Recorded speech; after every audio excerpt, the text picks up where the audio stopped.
if we're monitoring student performance through the senior school, there really ought not to be any surprises for parents, because the monitoring of student progress is regular, and that regularity is actually being fed home not only through formal reporting but informal tracking as well throughout the senior years.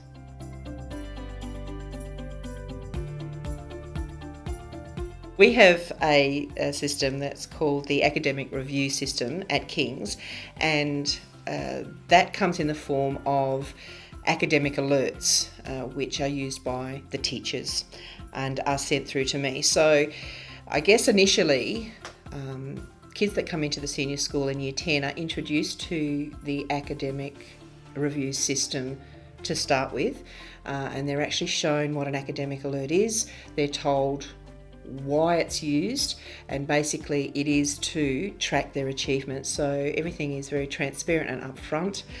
And what happens is that we have certain indicators that teachers have to raise an academic alert for.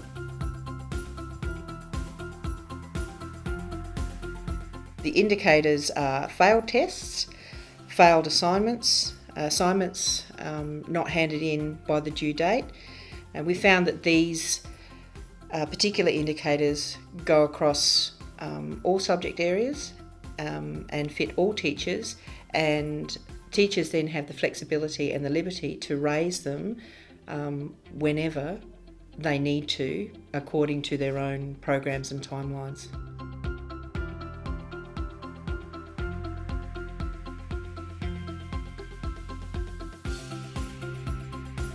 It's really important that we understand that in tracking kids, we've actually got them in the senior school for 3 years, and there's no sense in just tracking the kids for the last 6 months of their Year 12 and making sure that, that they've met their pathway and things like that, because if things are going astray, there's actually no time to fix it. Whereas if you start tracking them at the beginning of Year 10 and through, you've actually got time to work with the kids and work with the system to meet the goal of their SACE achievement.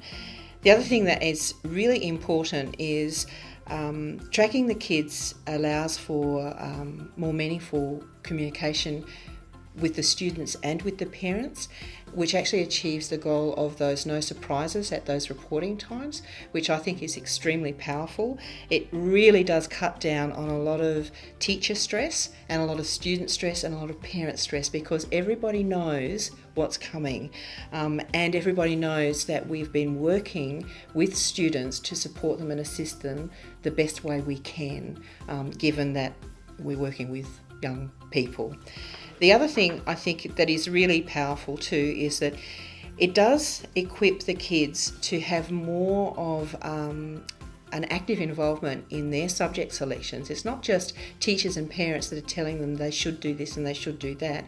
It's actually about the kids taking ownership of that, so that if a student decides that they're in touch with their strengths and their capabilities as a learner, then VET options become a lot more meaningful for that student.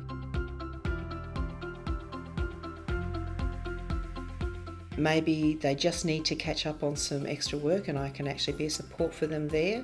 They may need to look at time management and how to use their diary appropriately.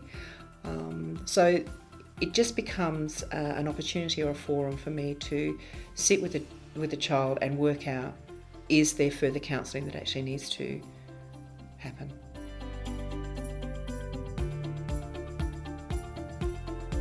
Initially, with the academic alerts, they really didn't like it at all. They thought that it was punitive. They thought that they were getting into trouble, that it was disciplinary, and lots of nasty little things like that. But now it's actually been running in the school for a year. They see it more as an opportunity to get a little bit more feedback from teachers, because one of the requirements for academic alerts is before they come through to me, the teachers must inform the students. And if the teacher is going to inform a student that they failed a test, the student is more inclined to turn around and say why. So there has to be a conversation between the student and the teacher first. So there's more, I guess, availability for maybe a little bit of extra feedback there for the student, which is obviously going to, if they take it on board, is going to improve future achievement.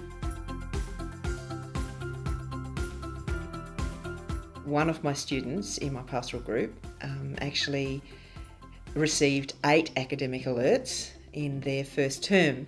So that was all big warning bells for me, thinking, oh no, the system's going to crumble before it even gets started, what am I going to do? So what I did was I thought, okay, this is exactly what the system was supposed to do. It was actually supposed to identify the kids or the students in their 3 years that are, that may need some support and assistance to actually be able to achieve their SACE.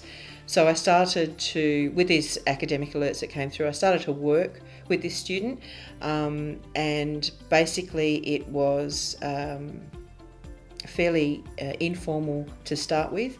And when the academic alerts kept coming, it had to be more formal. So there was opportunity to talk about time management. There was opportunity to set some goals. There was opportunity to have parent-teacher interviews and to work out how the student could actually get support not only at school but at home, which was really good.